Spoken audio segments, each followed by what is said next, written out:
Hi friends, कैसे हैं आप लोग। फ्रेंड्स, आज हम एक बहुत ही इम्पॉर्टेंट टॉपिक के बारे में बात करेंगे, फिशर इन एनो। दरअसल आज जब मैं हॉस्पिटल में था तब मेरी मुलाकात एक पेशेंट से हुई थी।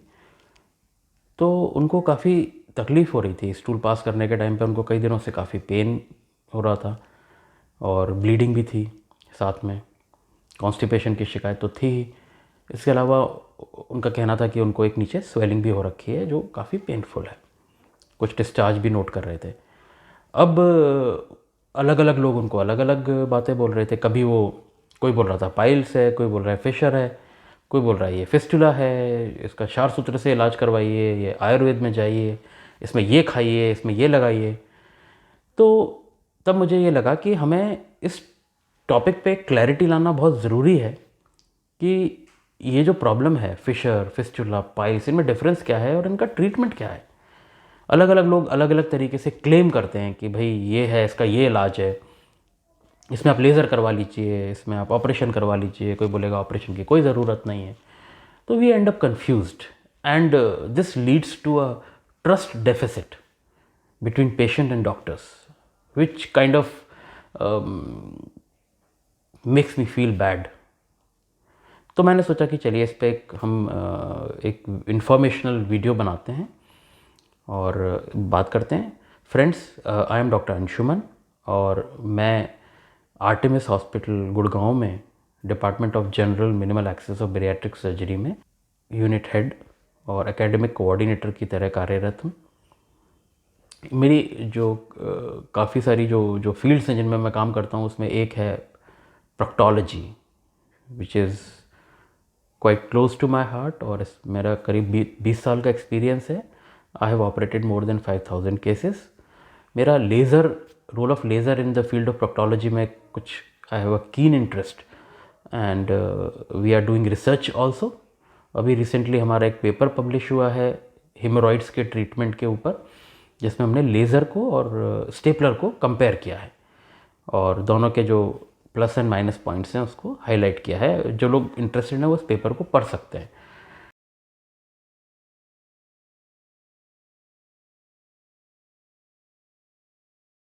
तो इसके अलावा लेज़र फिस्टुला पे भी हमने काफ़ी काम किया है और इसके ऊपर भी हमारा वर्क जल्दी ही पब्लिश हो जाएगा।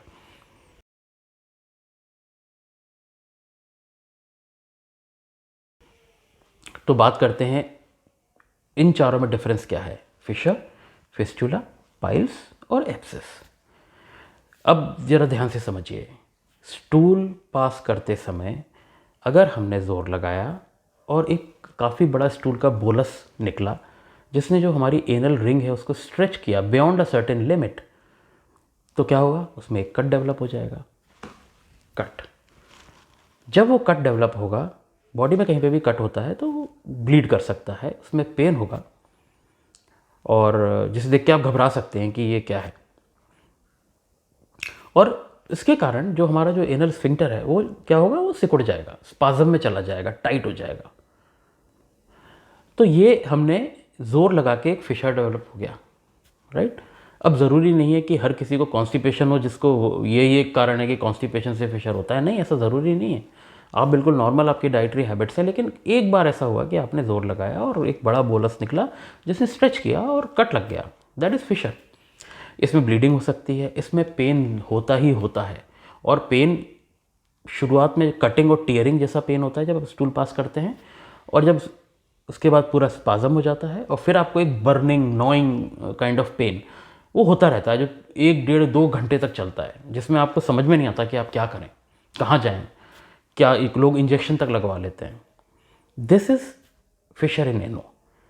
अब फिशर इन एनो हुआ दो तरीके से, इसका जो प्रोग्रेशन है, या तो ये हील हो जाएगा, आपने कुछ दवाइयाँ ऑइंटमेंट्स लगाए, लैक्सेटिव ले लिया, मिर्च मसाले बंद कर दिए, तो 3-4-5 दिन में ये हील हो जाएगा। कुछ लोगों में ये हील नहीं होता, कुछ लोगों में ये इट बिकम्स वर्स, या एक बार हुआ कुछ दिन ठीक रहा, फिर दोबारा हुआ, फिर कुछ दिन हुआ, इस तरह चलता रहता है। तो क्या क्या प्रॉब्लम्स इसमें देखने को मिलती हैं।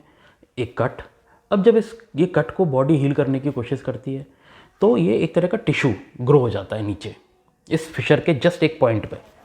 इसको बोलते हैं सेंटिनल पाइल ये पाइल्स नहीं है, ये एक तरह का टिश्यू है जो फिशर के ऊपर गार्ड की तरह, सेंट्रल मतलब गार्ड, तो गार्ड की तरह ये डेवलप हो गया है। इसको आप फील भी कर सकते हैं। ये पाइल्स नहीं होता, प्लीज़ अंडरस्टैंड। तो ये जो फिशर है और इसके बाद जो स्वेलिंग है, ये सेंटिनल पाइल है और इसमें इचिंग होती है, कभी कभी डिस्चार्ज होता है जो काफ़ी तकलीफ़ देता है। एक तरह का मॉइस्चर कांस्टेंट बना रहता है, आप कॉन्स्टेंटली कॉन्ट्रैक्ट करते रहते हैं अपने एनस को, तो ये बहुत तकलीफ देह चीज़ होती है और ये समझ नहीं आता कि इसमें हम करें क्या। तो इसका इलाज क्या है? इसका इलाज नॉर्मली सबसे इंपॉर्टेंट चीज़ है कि हमें वो जो स्फिंक्टर है जो टाइट हो गया है, that is the main culprit जो इसको ठीक नहीं होने दे रहा है, तो इसका प्रेशर रिलीज़ करना है। तो कैसे करेंगे? खाने में काफ़ी फाइबर्स ले सकते हैं, इंक्लूड कर सकते हैं। लैक्सेटिव एक आपको लेना पड़ेगा जिससे स्टूल सॉफ्ट रहे, सॉफ्ट स्टूल से स्ट्रेचिंग नहीं होगी, राइट।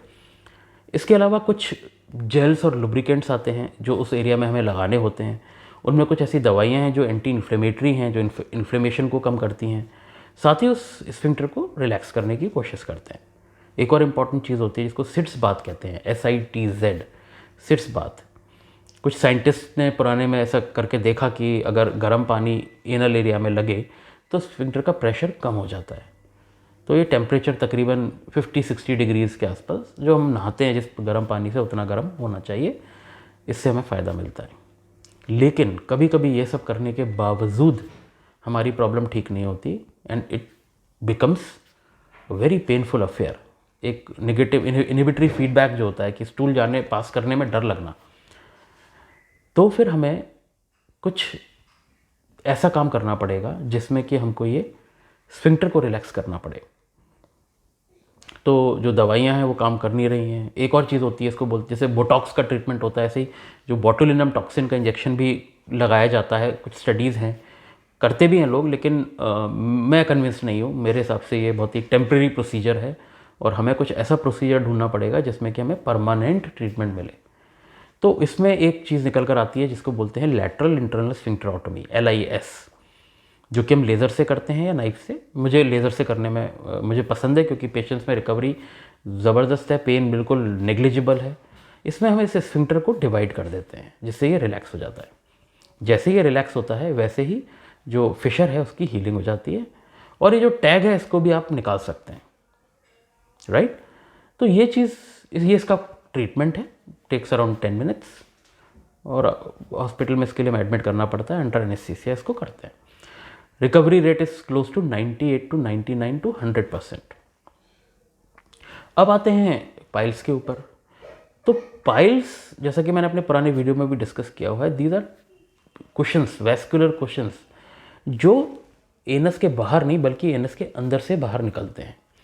पाइल्स की जो ब्लीडिंग है वो ब्राइट रेड और पिचकारी की तरह आती है।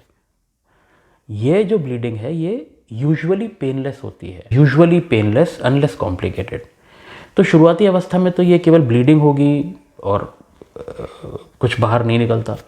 जब ये एडवांस स्टेजेस में जाती है तो अंदर से जो स्वेलिंग है वो बाहर निकलने लगती है और हमें इसको पुश करना पड़ता है। ये बड़ा प्रॉब्लमेटिक हो जाता है और कभी कभी पाइल्स इतने कॉम्प्लिकेटेड हो जाते हैं जो बाहरी आके लटक जाते हैं, सूज जाते हैं, तो उस केस में इट बिकम्स एन इमरजेंसी। ये क्यों होता है? ये सारी प्रॉब्लम्स डाइटरी और लाइफस्टाइल मॉडिफिकेशंस मांगती हैं और खाने पीने से रिलेटेड हैं।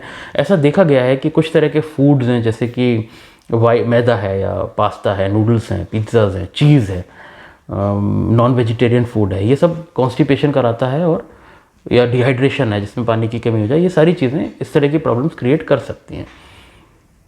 पाइल्स का क्या इलाज है? वेल, मेन चीज़ यही है कि आपको अपना डाइटरी लाइफस्टाइल मॉडिफिकेशन करना पड़ेगा, लैक्सेटिव्स देने पड़ेंगे, गर्म पानी में सिकाइयाँ करनी पड़ेंगी, कुछ ऑइंटमेंट्स आते हैं जो हेल्प करते हैं।